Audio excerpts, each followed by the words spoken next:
तलाकशुदा आईपीएस पत्नी 10 साल बाद पति की झोपड़ी तक पहुंची। सच सामने आया तो पूरा गांव सन्न रह गया।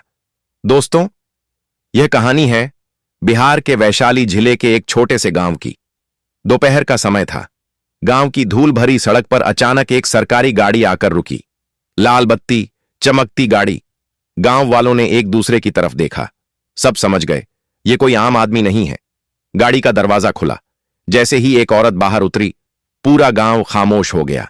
वह थी आईपीएस अंजलि सिंह, वर्दी में, सख्त चेहरे के साथ, लेकिन आंखों में कुछ ऐसा था जो वर्दी से छुपा नहीं था। उसकी नजरें सीधी उस टूटी फूटी झोपड़ी पर टिकी थीं जहां 10 साल पहले उसका रिश्ता टूटकर बिखर गया था। झोपड़ी के अंदर था मनीष, वह आदमी जो कभी उसका पति था। अंजलि झोपड़ी के दरवाजे पर आकर रुक गई और वहीं उसकी आंखों के सामने 10 साल पुरानी जिंदगी घूमने लगी। तब यही धर्मपुर गांव था, लेकिन तब अंजलि आईपीएस नहीं थी। तब उसके हाथों में किताबें होती थीं और आंखों में बड़े सपने। वह उन लड़कियों में से नहीं थी जो किस्मत के भरोसे जिंदगी गुजार देती हैं। मनीष को उसने पहली बार स्कूल में देखा था। धीरे धीरे बातें शुरू हुईं, फिर मुलाकातें और फिर दिल। अंजलि ने अपने सपनों के बारे में बताया। बोली, मैं अफसर बनना चाहती हूं। मनीष ने न हंसकर उड़ाया, न सवाल किया, बस शांति से कहा, मैं तुम्हारी मदद करूंगा, बस तुम अफसर बन जाओ। यही बात अंजलि को सबसे अलग लगी। न शक, न रोक, सिर्फ भरोसा। धीरे धीरे प्यार हुआ और फिर शादी। शादी के बाद जिंदगी मुश्किल थी, लेकिन खूबसूरत। अंजलि रात रात भर पढ़ती। मनीष पास बैठा रहता, कभी पानी रख देता तो कभी किताबें। पहली बार जब अंजलि परीक्षा में फेल हुई, वह पूरी रात रोती रही। मनीष ने कोई लंबा भाषण नहीं दिया, बस उसे सीने से लगाया और कहा, इस बार नहीं हुआ तो क्या हुआ, हम फिर से मेहनत करेंगे। दूसरी बार भी नहीं हुआ। गांव वालों के ताने शुरू हो गए। मनीष ने सब सुना और चुप रहा। तीसरी बार जब रिजल्ट आया, अंजलि का नाम लिस्ट में था। मनीष देर तक उस कागज को देखता रहा, फिर धीरे से बोला, अब तुम अफसर हो गई। उसकी आवाज में गर्व था। लेकिन यहीं से सब बदलने लगा। शहर, बड़ा घर, नई दुनिया। शुरुआत में अंजलि वहीं थी, मनीष को साथ रखती, उसकी इज्जत करती। लेकिन जैसे जैसे वर्दी का वजन बढ़ा, रिश्ते हल्के होते चले गए। ऑफिस की बातें घर तक आने लगीं। मीटिंग, कॉल, फाइलें। मनीष वहीं था, लेकिन अब वह बस पीछे छूटता जा रहा था। एक दिन अंजलि ने कहा, तुम ये गांव वाले कपड़े मत पहना करो। मनीष चुप रहा। दूसरे दिन बोली, मेरे सीनियर आते हैं, थोड़ा संभल कर रहा करो। मनीष ने बस सिर हिला दिया। धीरे धीरे अंजलि की झुंझलाहट बढ़ती गई और मनीष की खामोशी उसे चुभने लगी। उसे लगने लगा मनीष उसकी तरक्की में फिट नहीं बैठता। एक शाम अंजलि एक ऑफिशियल डिनर से लौटी। मनीष ने बस इतना कहा, तुम बहुत बदल गई हो। अंजलि ने वर्दी उतारते हुए कहा, बदलना पड़ता है, हर कोई तुम्हारी तरह नहीं रह सकता। मनीष ने हिम्मत करके पूछा, क्या मैं तुम्हें शर्मिंदा करता हूं? अंजलि ने बिना सोचे कहा, हां। वह एक शब्द मनीष को अंदर तक काट गया। उस रात उसने खाना नहीं खाया और अंजलि ने नोटिस भी नहीं किया। फिर झगड़े आम हो गए।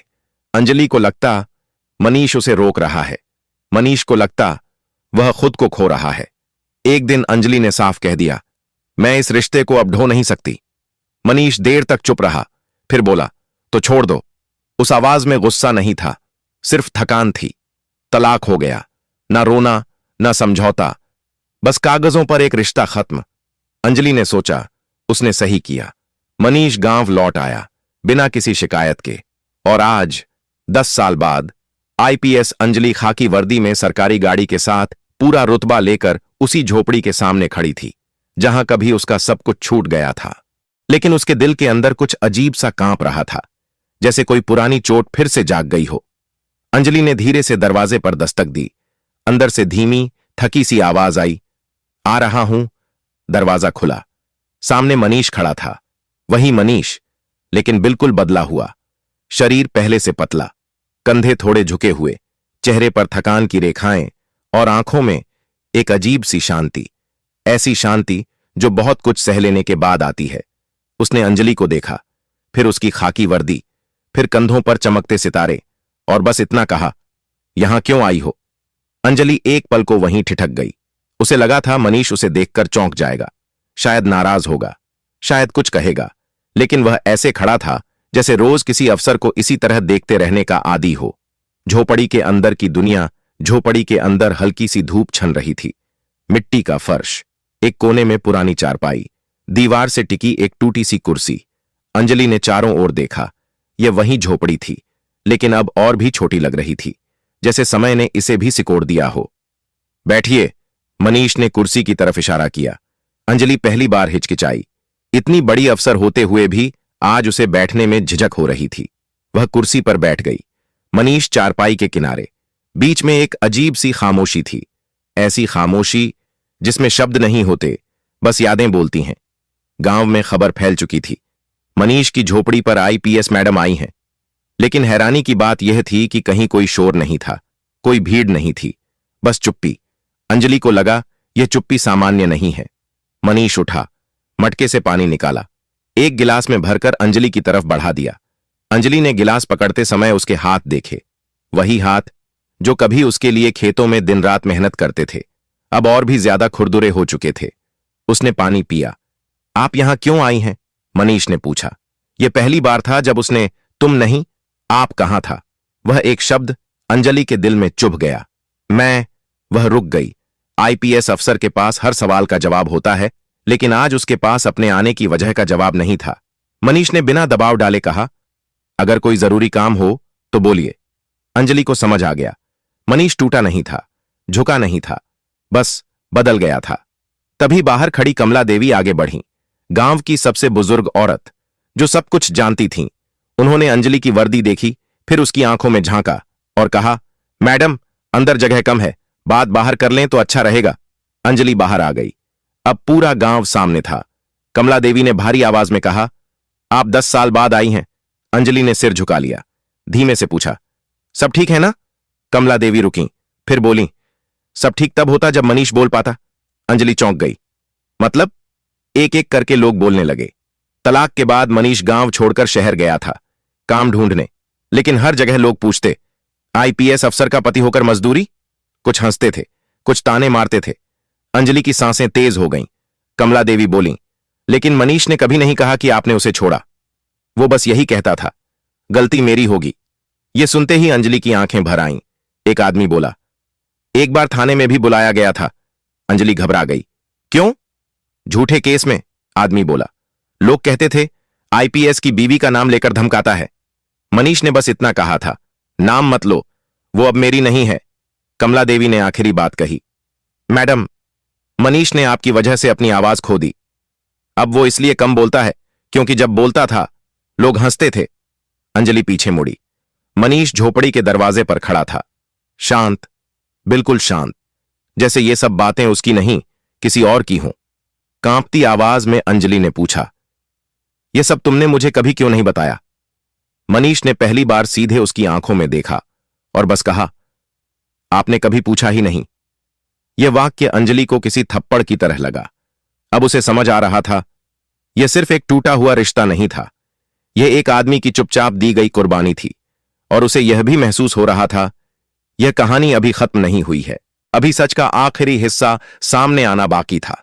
और वह ऐसा सच था जो सिर्फ अंजलि को नहीं, पूरे धर्मपुर गांव को अंदर तक हिला देने वाला था। कमला देवी ने बहुत धीरे से कहा, मैडम, जो आपने अभी तक सुना वो पूरा सच नहीं है। अंजलि का दिल जैसे धक से बैठ गया। एक बात है, कमला देवी ने आगे कहा, जो मनीष ने हमें भी बहुत बाद में बताई थी। भीड़ में से एक बुजुर्ग आगे बढ़े, सफेद बाल, कांपते हाथ। मैं रामू काका हूं, उन्होंने कहा। उन्होंने पहले अंजलि की वर्दी देखी, फिर ऊपर आसमान की तरफ देखा और बोलना शुरू किया। तलाक के करीब 6 महीने बाद की बात है। एक रात मनीष गांव लौटा था। चेहरे पर चोट थी। रामू काका की आवाज भारी हो गई। अंजलि चौंक पड़ी। कैसी चोट? एक ठेकेदार ने झूठा केस कर दिया था, रामू काका बोले। उसने कहा, मनीष ने आईपीएस अफसर की बीवी का नाम लेकर धमकाया है। अंजलि की आंखें फैल गईं। थाने में उसे घंटों बैठाया गया। पूछताछ हुई। किसी ने कहा, बीवी से एक बार बात कर लो, वो अफसर है, 1 मिनट में छूट जाओगे। रामू काका ने गहरी सांस ली। मगर मनीष ने साफ कहा, वो मेरी बीवी नहीं है और उसका नाम मत लो। अंजलि का सिर अपने आप झुक गया। कमला देवी ने बात आगे बढ़ाई, मैडम, उस रात मनीष आपसे मदद मांग सकता था, लेकिन उसने नहीं मांगी। उसने कहा, अगर मेरे नाम से उसकी इज्जत पर जरा भी आंच आई तो मैं खुद को कभी माफ नहीं कर पाऊंगा। यह सुनते ही अंजलि की आंखों से आंसू बह निकले। वह चाहकर भी उन्हें रोक नहीं पाई। उसे पहली बार एहसास हुआ, जिस आदमी को वह हमेशा कमजोर समझती रही, उसी आदमी ने उसकी इज्जत की सबसे बड़ी कीमत खुद चुकाई थी। कमला देवी ने आखिरी बात कही, मैडम, मनीष ने आपसे दूरी नफरत की वजह से नहीं बनाई। उसने दूरी इसलिए बनाई ताकि आपकी पहचान उसके हालात से छोटी ना लगे। पूरा गांव खामोश था। अंजलि को लग रहा था वह खड़ी नहीं है, कहीं अंदर ही अंदर गिरती जा रही है। उसने मनीष की तरफ देखा। यह सब सच है? मनीष ने सिर हिला दिया। बस इतना पूछा, तुमने मुझे कभी बताया क्यों नहीं? मनीष ने पहली बार इतनी लंबी बात की। आप अफसर थीं, उसने शांत आवाज में कहा, और मैं आपकी परेशानी नहीं बनना चाहता था। ये शब्द सीधे अंजलि के दिल में उतर गए। मैंने सोचा, मनीष बोला, आप ऊपर जा रही हैं, मैं नीचे रहकर आपका नाम साफ रख लूं। गांव की कई आंखें भर आईं।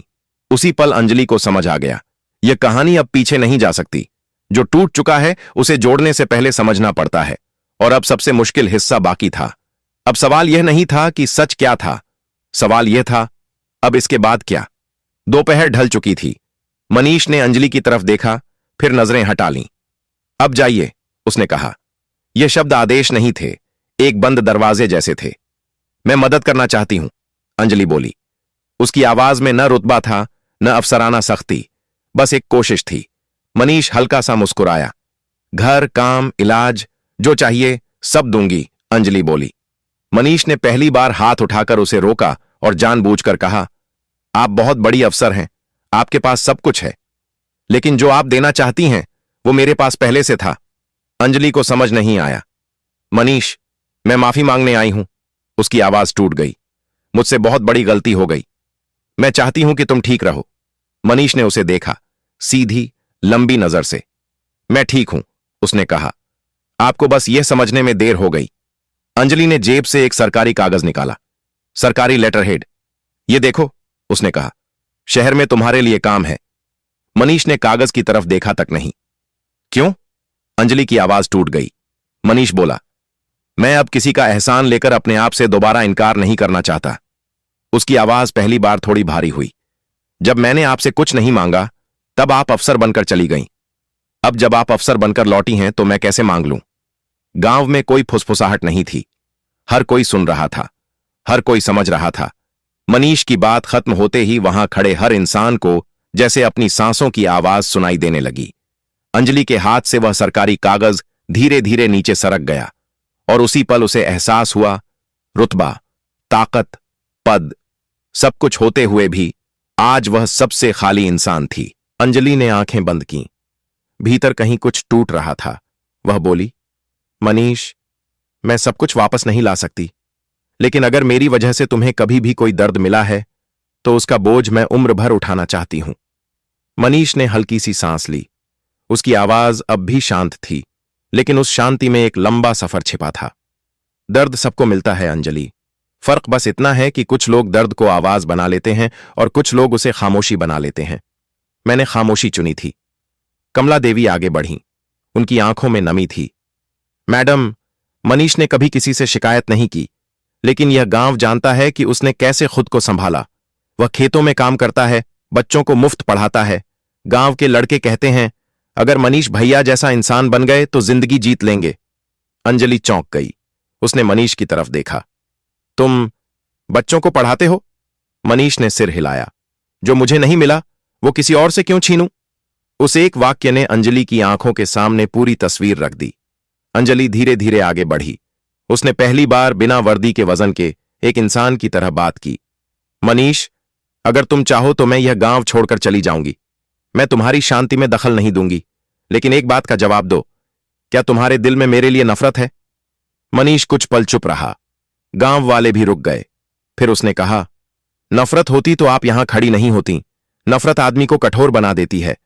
मैं कठोर नहीं हुआ, बस शांत हो गया। अंजलि की आंखों से आंसू बहने लगे। उसने आज पहली बार समझा कि माफी मांगना आसान होता है, लेकिन माफी के काबिल बनना बहुत मुश्किल। अंजलि ने गांव वालों की तरफ देखा। अगर आपको मंजूर हो तो मैं एक काम करना चाहती हूं। यह किसी एहसान के लिए नहीं, किसी नाम के लिए नहीं, सिर्फ इंसानियत के लिए। रामू काका ने पूछा, कैसा काम बिटिया? मैं चाहती हूं कि इस गांव में एक छोटा सा स्कूल बने, मनीष उसे संभाले, न मेरे नाम से न किसी अफसर के नाम से, सिर्फ धर्मपुर पाठशाला, ताकि यहां के बच्चों को सपने देखने से पहले किसी की इजाजत न लेनी पड़े। गांव में पहली बार एक हल्की सी हलचल हुई। लोग एक दूसरे की तरफ देखने लगे। मनीष ने अंजलि की तरफ देखा, और अगर मैंने मना कर दिया? अंजलि ने सिर झुका दिया। तो मैं बिना सवाल किए चली जाऊंगी, यह मेरा प्रायश्चित होगा। मनीष की आंखों में पहली बार नमी आई। वह धीरे से बोला, मैं स्कूल चलाऊंगा, लेकिन आपकी वजह से नहीं, बच्चों की वजह से। अंजलि ने सिर हिलाया। उसके चेहरे पर हल्की राहत थी। वह जान गई थी, यह कोई समझौता नहीं, यह सम्मान है। शाम ढलने लगी। सरकारी गाड़ी अब भी गांव के बाहर खड़ी थी। अंजलि ने जाने से पहले आखिरी बार मनीष की तरफ देखा। मनीष, क्या कभी तुम मुझे माफ कर पाओगे? मनीष ने आसमान की तरफ देखा, जहां सूरज लाल हो रहा था। माफी तब दी जाती है जब सामने वाला खुद को दोषी मानता है। आप मान चुकी हैं, यही काफी है। अंजलि की आंखें भर आईं। उसने बिना कुछ कहे हाथ जोड़ दिए। गांव के लोग रास्ता देने लगे। कोई नारा नहीं, कोई तालियां नहीं, बस सुकून था। गाड़ी चल पड़ी। अंजलि शीशे से बाहर देखती रही। उसने महसूस किया कि आज वह पहली बार अफसर नहीं, इंसान बनकर जा रही है। पीछे गांव में मनीष खड़ा रहा। उसके चेहरे पर कोई जीत का भाव नहीं था, बस संतोष था। उसने झोपड़ी के पास खड़े बच्चों को बुलाया और कहा, कल से पढ़ाई सुबह शुरू होगी। बच्चों की आंखें चमक उठीं। कहानी यहीं खत्म नहीं होती। कहानी वहां खत्म होती है जहां अहंकार टूटता है और इंसान बच जाता है। इस कहानी से बस इतना ही सीख मिलती है, रिश्ते पद से नहीं चलते, इज्जत आवाज से नहीं, और सबसे बड़ी ताकत खामोशी में भी हो सकती है।